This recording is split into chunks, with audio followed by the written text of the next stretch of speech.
कह रहा है कि 6 electron volt energy incident on the metal plate if work function of the metal is if work function of the metal plate is 2 electron volt 2 electron volt, how many electrons emitted? How many electrons emitted? ठीक, तो ये सवाल है आपका। देखिए कह रहा है कि 6 electron volt energy incident on the metal plate. तो एक मेटल प्लेट पे कितनी एनर्जी गिरी? यहाँ पे देखिए मेटल प्लेट है, ये मेटल की प्लेट है, और इस पे कितनी एनर्जी फॉल कर रही है? 6 इलेक्ट्रॉन वोल्ट, करेक्ट। अब इस मेटल का वर्क फंक्शन कितना है? 2 इलेक्ट्रॉन वोल्ट। वर्क फंक्शन का क्या मतलब होता है? वर्क फंक्शन का मतलब होता है कि कितनी मिनिमम एनर्जी रिक्वायर्ड है इलेक्ट्रॉन को इजेक्ट करने के लिए। यहाँ से लाइट आएगी, मतलब फोटोन जो आ रहा है उसके पास 6 इलेक्ट्रॉन वोल्ट है, और डब्ल्यू नॉट कितना दिया हुआ है क्वेश्चन में वर्क फंक्शन मेटल का?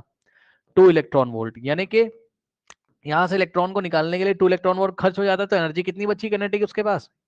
किसके पास? जो इलेक्ट्रॉन यहां से निकल के जाएगा, जो इलेक्ट्रॉन यहां से निकल के जाएगा उसकी किनेटिक एनर्जी कितनी हो जाएगी? टोटल 6 आ रही थी, डब्ल्यू नॉट खर्च हो गई वर्क फंक्शन में, तो बचा कितना? 6 - 2, अरे समझ जाना, 6 - 2, और आंसर आएगा इलेक्ट्रॉन वोल्ट में, है ना। 6 - 2 आ गया, 4 इलेक्ट्रॉन वोल्ट होगी उसकी किनेटिक एनर्जी। ठीक, ओके। तो कह रहा है कि हाउ मेनी इलेक्ट्रॉन एमिटेड, ये क्वेश्चन उसने आपको पूछा है, ठीक है ना। अब ऑप्शंस भी दे के रखे थे, 1, option b 2, option c 3 and 0। तो ये सवाल इसलिए कराया गया ऑप्शन डी में, बिकॉज ये सवाल इसलिए कराया गया है बिकॉज एनर्जी थी ज्यादा, और वर्क फंक्शन कितना है? 2 है। तो कोई बच्चा क्या सोचेगा कि 6 के 3 पार्ट कर लेते हैं, ऐसे सोचेगा कि 6 इलेक्ट्रॉन वोल्ट का फोटोन था, तो 2 देगा एक इलेक्ट्रॉन को, 2 देगा दूसरे इलेक्ट्रॉन को, और 2 इलेक्ट्रॉन वोल्ट देगा तो 3 इलेक्ट्रॉन निकल जाएंगे। Wrong, wrong. क्या पढ़ाया गया था? एक फोटोन एक बॉल की तरह आएगा और एक इलेक्ट्रॉन को हिट करेगा। एक फोटोन एक ही इलेक्ट्रॉन को निकाल सकता है, तो एक फोटोन आया एक ही इलेक्ट्रॉन को निकाला।